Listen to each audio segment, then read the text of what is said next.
उसने कई बार मेरे साथ की गंदी हरकत मुझे मेरे घर वालों ने ही चुप करवा दिया।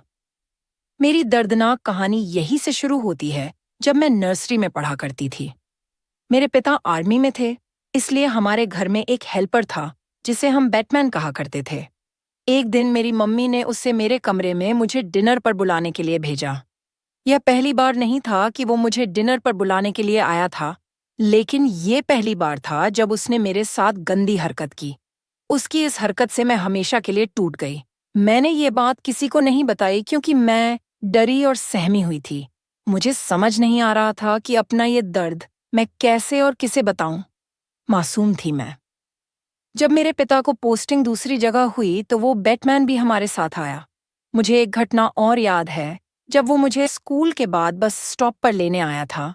उस वक्त मैं 3rd क्लास की स्टूडेंट थी। बस स्टॉप घर से थोड़ा दूर था।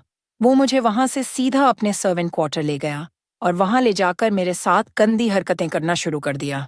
मैं उस समय बहुत मासूम थी। मुझे समझ नहीं आ रहा था कि मेरे साथ क्या हो रहा है और क्यों लाहौर से फिर से पिंडी वापस आ गए। अब भी वो अक्सर आया करता था, कभी कभी 1 महीने में एक बार तो कभी कभी 1 हफ्ते में ही आ जाया करता था। मेरे पिता अब रिटायर्ड हो चुके थे। अब भी वो मुझे छूने के तरीके ढूंढा करता था। मैं अब 8वीं क्लास में आ चुकी थी। मैं उससे अभी तक डरा करती थी। मैं उस वक्त तक कभी अपने परिवार से ये बात कहने में हिम्मत नहीं जुटा पाई।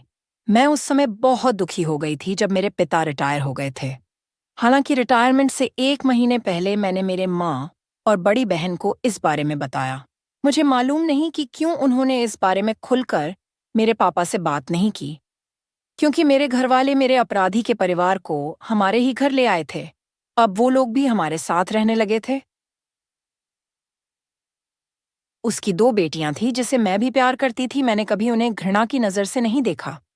बेहो उसने मेरे साथ जो भी किया, उसकी वजह से मैं दोहरी व्यक्तित्व की जिंदगी जी रही थी।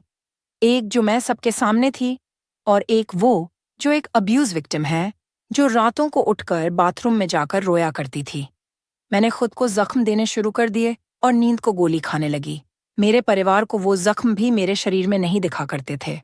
और फिर एक दिन मैं इसी निराशा के भाव के साथ अब कॉलेज भी जाने लगी थी। मेरे 2nd सेमेस्टर में मेरी माँ और उसकी पत्नी एक दिन बिना मुझे कुछ बताएं वो दोनों बाजार चली गई थी। मैं मेरे रूम में सो रही थी। कुछ महसूस होने पर मेरी एकदम से आंखें खुली। मैंने देखा वो मेरे बिस्तर पर बैठा हुआ था। यह मेरी जिंदगी का सबसे दर्दनाक पल था। मैंने उसे खींचकर थप्पड़ मारा और मेरे अपने रूम बाहर धकड़ने की पूरी कोशिश की। उसके बाद मैंने अपनी बहन को कहा कि मम्मी से घर जल्दी आने के लिए कहे।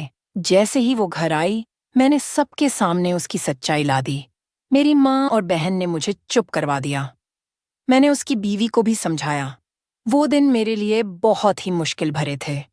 खुद को शांत रखने के लिए मैं दवाइयाँ खाने लगी ताकि मैं अपना कॉलेज की पढ़ाई पूरी कर सकूं, ताकि मैं अपने पिता के सामने सामान्य सी लगूं। मेरी बहन और मेरी माँ ने मुझे मेरे पिता के सामने ये बात सामने लाने से मना कर दिया था। उन्हें डर था कि लोग क्या कहेंगे या सोसाइटी क्या कहेगी। खुद को नॉर्मल दिखाती थी। उस दिन के बाद से उसने मेरे साथ घिनौना काम करना तो बंद कर दिया था, लेकिन वो अभी भी बेशर्मों की तरह मेरे घर में रह रहा था। उस बात को अब 2 साल हो गए थे। उसका चेहरा मुझे खुद पर घिन महसूस करवाता था, उसके हाथ भी। लेकिन मैं खुद को सामान्य महसूस करवाती थी। उसके उन्हीं गंदे हाथों से बना हुआ खाना खाती थी। मेरे लिए सबसे बड़ा गम। मैं मेरे पिता को बहुत प्यार करती हूँ। मैं हमेशा से जानती थी कि मैं अगर एक बार अपने पिता को बैटमैन के बारे में बता देती तो वो मेरा पूरा साथ देते। मेरी बहन और माँ ने कभी इस बारे में जिक्र नहीं किया। वो अक्सर मुझसे कहते थे कि जीवन सबको किसी न किसी गम से गुजरना पड़ता है। मेरी जिंदगी में इससे बड़ा गम कोई और नहीं हो सकता कि मेरे ही माँ और बहन ने मेरी आवाज दबा दी। अब वो जा चुका है। आज मैं बिना नींद की दवाइयों और खुद को जख्म पहुंचाए जी रही हूँ। अब वो मेरे घर से हमेशा के लिए जा रहा है। मेरे पिता अब भी इस बारे में कुछ नहीं जानते हैं कि उनके अपने घर में उनकी बेटी के साथ क्या कुछ हुआ, क्योंकि इस घर की महिलाएं नहीं चाहती थीं कि मैं अपने हक के लिए बोलूं।